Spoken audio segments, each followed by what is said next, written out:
चौधरी गुलाम हुसैन साहब, लाहौर में हमने देखा कि जो है हफ्ता 10 दिन पहले जब बारिशें हुई तो वहाँ पे चीज़ें मैनेजेबल रहीं। अब आप लाहौर में बैठ के जब देख रहे हैं कि पूरे केपी के अंदर ख़ास तौर पर अपना अर्थ बुनेर में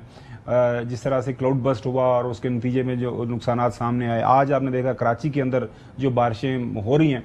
हुकूमत की तरफ से, चाहे वो प्रोविंशियल हुकूमत हो, फेडरल गवर्नमेंट हो, ज़ाहिर है अपने इस्ताद के मुताबिक कोशिशें हो रही हैं। मैं मुख्तलिफ रिपोर्टिंग्स देख रहा था, जो रिपोर्टर्स ऑन ग्राउंड मौजूद हैं, मुख्तलिफ हमने देखा कि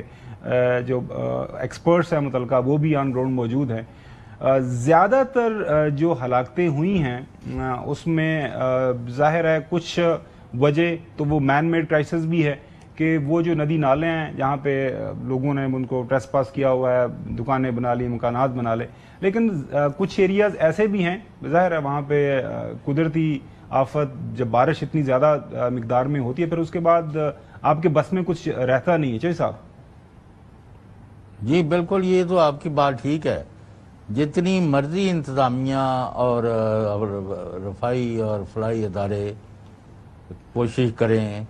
जिस तरह की आफत और जिस तरह की तूफ़ानी बारिश है कि आनन फानन कई कई फुट पानी और एक दीवार जैसे चल रही होती पानी की, वो आ जाती है। बस्तियां की बस्तियां जो हैं वो उसमें, जिसको पंजाबी कहते हैं कि वो रुड़ जानियां ने, यानी उसका उनका पता ही नहीं चलता। पत्थर जो है वो लोगों के घरों पर पड़े हुए थे। और कई, अब कराची में भी जिस तरह की बारिश है, ये आनन फानन जो है वो हमारे लाहौर में भी ऐसे कई दफ़ा हुआ है। अभी भी बारिशों का सिलसिला जारी है, but not to this extent. जो केपी में और जीबी में वाक़यात तो हो रहे हैं, वो अल्लाह पनाह दे, माफ़ फरमा दे। हमारी कौम पहले ही काफ़ी क्राइसिस से गुजरती है, दहशत गर्दी का। अभी कराची के भी जो वाक़यात नज़र आ रहे हैं वो भी बहुत खौफनाक है। तो जो अदारों को और रियासत को और हुकूमत को चाहिए वो, यानी proving equal to the task, उसके लिए जो हो सकता है उन्हें करना चाहिए और वसाइल भी मुहैया होने चाहिए। लेकिन अभी लोग जो हैं वो बिलक रहे हैं, कोई अभी मिले भी नहीं है, कईयों का एक्सटेंड ऑफ डैमेज और डिस्ट्रक्शन का भी नहीं पता लग रहा। तो बज़ाहिर सूरत ऐसी है कि जिसके ऊपर अभी काफ़ी दिन लगेंगे तमाम यानी नुकसानात का अंदाज़ा लगाने में, और फिर उनको रिहैबिलिटेशन के लिए और उसके लिए ज़राए। और ये भी मैं बता रहा हूँ कि कोई बंदा झुग्गी में भी अगर बैठा हुआ है तो वो अपने आप को वहाँ बादशाही समझता है। जब वो घर से बेघर हो जाता है तो खा आप उसको 24 घंटे में 3 दफ़ा बेहतरीन खाने भी दें, तो वो जो उसको सदमा पहुँचा होता है वहाँ से अपनी होम और हर्थ की तबाही बर्बादी के बाद, वो उससे बड़ी देर तक नहीं निकल सकता। तो काफ़ी कौम को अब इसके लिए कमर बस्ता होके लोगों को भी, फलाई इदारों को भी अब फील्ड में आना पड़ेगा और खाने पीने की चीज़ें और उनकी रिहाइश के लिए चीज़ें और उनके ऊपर कपड़े, और उनको अब आगे सर्दी शुरू हो जानी है और इन इलाकों में पहले भी काफ़ी आ जाती है। तो अभी काफ़ी बड़े बड़े चैलेंजेस और बहुत बड़े मसाइल हैं, और इसके लिए जितनी भी एफर्ट हो वही कम है। बेशक इसमें कोई दो राय नहीं है, ये कौमी जिम्मेदारी है और तमाम पाकिस्तानी जिसमें जितना भी किरदार अदा कर सकते हैं करना चाहिए। हसन, ज़फ़र इकबाल बुनेर से डगर बाज़ार है, वहाँ पे वहाँ लेंगे, लेकिन उससे पहले जो मैं, हसन मेरा आपसे सवाल ये है कि हम सुन रहे हैं, देख रहे हैं कि इस मानसून के स्पेल से पहले एक से ज़्यादा दफ़ा जो एनवायरमेंटल एक्सपर्ट्स हैं उन्होंने वार्न किया था कि इस दफ़ा मानसून की बारिशें बहुत ज़्यादा होंगी, क्लाउड बस्ट के बहुत ज़्यादा चांसेस हैं। एक वार्निंग हमें सवाद के अंदर मिल भी गई। खबर वो कल हमारे एक्सपर्ट आई थी, वो कहते ये क्लाउड बस्ट नहीं है, ये हैवी रेन, कभी भी मौसमियात वाले इसको नहीं मानते। अच्छा, वो माने या ना माने, लेकिन जाहिर है ये चले गैर मामूली बारिशें ये स्टार्ट हो रही है, क्लाउड बस्ट हो रही है, लेकिन चले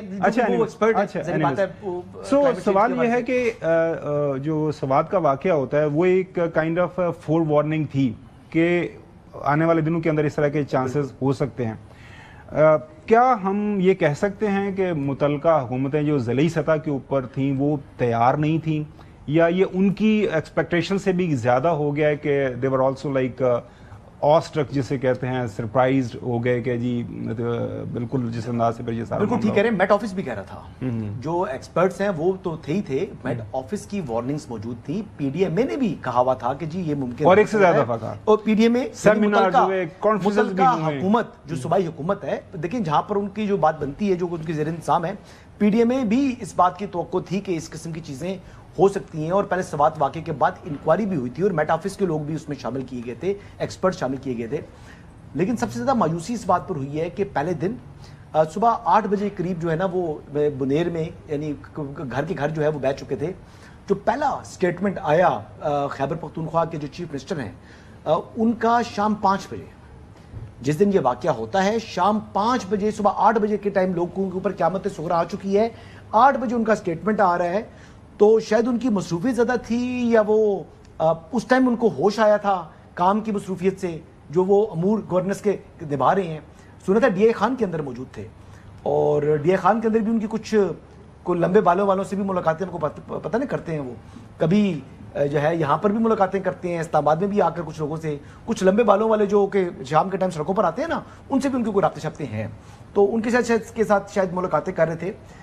اس ٹائم جو وہاں کے جو افیکٹڈ ڈسٹرکٹس ہیں وہاں پر سب سے بڑا مسئلہ جو ہے اس وقت, ایک جو ملبے کے نیچے دبی ہوئی لاشیں ہیں, اور بالخصوص وہاں کی جو مقامی آبادی ہے وہ بڑے غیرت مند ہیں. وہ کہتے ہیں ہماری خواتین بے پردہ نہ ہو. چلتے ہیں آخری بات میں کروں گا اس حوالے سے کہ دیکھیں خواتین بے پردہ نہ ہو اپنے ہاتھوں سے, یعنی ان کی ایفرٹ وہ نہیں کر سکتے, ان کے لیے ممکن نہیں ہے, وہ یہ کوششیں کر رہی ہیں, لیکن بجلی کے مسائل بھی ہیں اور مشینری کی بھی عدم دستیابی ہے, جس وجہ سے لوگوں کو مزید سفر کرنا پڑا ہے. لیکن وہ جو آپ نے بات کی نا کہ وہ کہاں پہ مصروف رہے, وہ لیکن آپ ہی نے ہمیں بتایا تھا اور بتایا کرتے ہیں کہ جو محترم چیف منسٹر کے پی ہیں وہ کوئی بیان بھی دینا ہوتا ہے تو پہلے اجازت مانگتے ہیں, تو پتہ نہیں ہو سکتا ان کو اجازت ملنے میں اتنا وقت لگ گیا ہے کہ انہوں نے یہ بیان, ملاقاتیں وہ پہلے سے کر رہے ہیں نا. محسن نقوی صاحب کو یاد ہے, اچھا نہیں میں کہہ رہا تھا کہ وہ ان کو کچھ دیتے ہیں. ڈی اے خان کی ایک سیاسی شخصیت جو بتا دیتی ہے, محسن نقوی صاحب وزیر داخلہ ہے نا, وہ ذمہ دار آدمی ہے, میں کوٹ کر رہا ہوں, تو یہی اطلاعات مل رہی ہے کہ وہاں پر وہ لمبے بالوں والے کے ساتھ جو رات کو مغرب کے بعد عشاء کے ٹائم آ جاتے ہیں سڑکوں کے اوپر, ان سے ملاقاتیں کر رہے تھے.